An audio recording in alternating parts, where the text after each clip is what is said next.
আমাকে যদি জিজ্ঞেস করা হয় ৬ ঋতুর মধ্যে তোমার কোনটা বেশি পছন্দ, তাহলে আমি বলবো শীতকাল। শীতকালটা না আমার খুব ভালো লাগে। অনেকের ভালো লাগে না, ঠান্ডায় তারা কুচি-মুচি হয়ে বসে থাকে। তো আমার কিন্তু খুবই ভালো লাগে। তো দেখো ভালোই শীত পড়ে গেছে আর আমি সকাল সকাল ঘুম থেকে উঠে চলে এসেছি রান্নাঘরে। রান্নাঘরে এসে একটা কাঁচা কুমড়ো ছিল, সেটাকে কেটে আর তার মধ্যে কিছু একটু আলু দিয়ে বসিয়ে দিয়েছি। আর এদিকে দেখো ভাতও বসিয়ে দিয়েছি, ভাতটা ফুটছে আর তরকারিটা ভেজে আমি বসিয়ে দিলাম। দিয়ে দেখো ঝোল দিয়েছি, ঝোলটা একটু ফুটে গেছে, তারপরে দিয়ে দিলাম 2 পিস মাছ, কারণ এটা আমার বরের জন্য রান্না করছি। ও সকাল সকাল বেরিয়ে যাবে, সেই জন্য আগে ওটা রান্না করে দিই আর পরে আমাদেরটা রান্না করব। তো ওইদিকে আমি ভাত আর তরকারি বসিয়ে দিয়েছি, ওটা হতে থাক।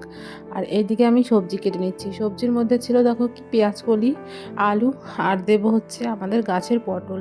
পটলগুলো এত কচি, কাটার সময় একটু ভেতরে বীজ হয়নি, খুবই সুন্দর খেতে। তো যেটা বলছিলাম, শীতকাল আমার এত ভালো লাগে কেন, কারণ শীতকাল মানেই দেখবে নানান রকম সবজি, যেটা আমার খুবই ভালো লাগে। আর ফুলের কথা তো বাদই দিলাম, চারিদিকে এত সুন্দর ফুল হয় সেগুলো। তারপরে হচ্ছে তোমার নলেন গুড়, শীতকালে আমাদের বাড়িতে আমার বাবা গুড় বানায়, সেই রস আর ওই নলেন গুড় সেটা আমার খুবই প্রিয়। তো এই সব মিলিয়ে সেই জন্য আমার শীতকাল খুব ভালোই লাগে। হ্যাঁ, শীতে একটু কষ্ট হয় ঠিকই, কিন্তু তাতে খুব অসুবিধা হয় না। এবার ফিরে আসি রান্নায়। তো দেখো আমার সবজি কাটা হয়ে গেছে আর এদিকে আমার তরকারিটাও প্রায় হয়ে গেছে। এই যে তরকারিটা নামিয়ে নিলাম, এবার ভাজাটা বসিয়ে দেবো। আর জানো তো, এই ভাজা বসিয়ে দিয়ে আমি অনেক কাজ করে নিয়েছি, মানে বলতে পারো বাসি কাজ যেগুলো ছিল আমি সবই করে নিয়েছি। আর দেখো কি সুন্দর লাগছে। আর কিছুদিন পরে উঠবে গাজর, মানে শীতের গাজর আর কি, গাজর ফুলকপি, সেইগুলো দিয়ে ভাজা করলে না আরও সুন্দর লাগে দেখতে। তো এই যে আমি একটু তেল দিয়ে এই সবজিটা বসিয়ে দিয়ে গ্যাসটাকে একদম কমিয়ে দেবো আর একটুখানি লবণ দিয়ে দেবো, তাহলে সবজিটা আস্তে আস্তে ভাজা হতে থাকবে।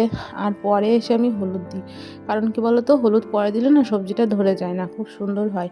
আর ওইদিকে কিন্তু আমি বাসি কাজ প্রায় সেরেই নিয়েছি, কারণ বাসি হচ্ছে উনুন ছিল, সেটা লেপে নিয়েছি। আর তারপরে ঘরটার মুছে নিয়ে বাসনও মাজা হয়ে গেছে, পরে তোমাদের সাথে শেয়ার করছি।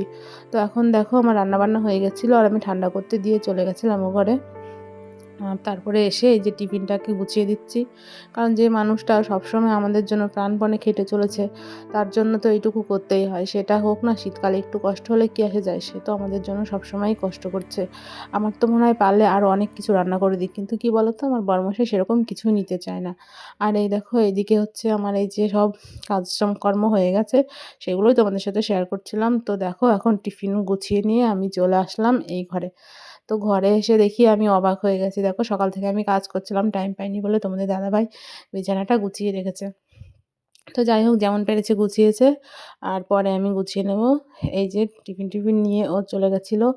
তারপরে তো আমরা আবার আমাদের জন্য রান্না করেছি, চলো দেখাই কি কি রান্না হয়েছে। ভাত, আর এখানে মূলো দিয়ে আলু দিয়ে চচ্চড়ি, মূলো শাক ভাজা, আর এই যে সকালের তরকারি কিছুটা থেকে গেছিলো, এটা হচ্ছে তেঁতুলের টক, আর করেছিলাম হচ্ছে লাউ দিয়ে তোমার মটর ডাল।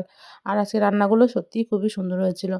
তারপরে আর কোনো ভিডিও করা হয়নি, বিকালবেলা কাজটা সেরে একটা মোচা আনা ছিল, তো ভাবলাম মোচাটা বাছি আর তোমাদের সাথে একটু শেয়ার করি। এগুলো হচ্ছে আমাদের গাছের মোচা, আগের দিন বাবা নিয়ে এসেছিলো, তো নষ্ট হয়ে যাবে সেই জন্য ভাবলাম বেছে ফেলি।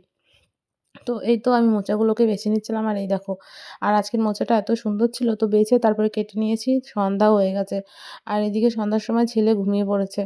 আর জানো তো, এখন আমাদের এদিকে না তেমন মশা নেই, কিন্তু দুটো একটা বড় বড় মশা হয়েছে, মশা কামড়ায়, সেই জন্য ভাবলাম ছেলে যেহেতু ঘুমাচ্ছে মশারিটা টাঙিয়ে দিই। তো এই তো মশারি টশারি টাঙিয়ে দিয়ে এখন আর আমার তেমন কোনো কাজ নেই, আমি এখন বসে বসে ভিডিও এডিট করব। তো আজকের ভিডিওটা তোমাদের কেমন লাগলো অবশ্যই আমাকে কমেন্ট করে জানিও, আর যদি ভালো লাগে তাহলে অবশ্যই আমার পাশে থেকো, আমাকে একটু সাপোর্ট করো। ধন্যবাদ সবাইকে, সবাই ভালো থেকো।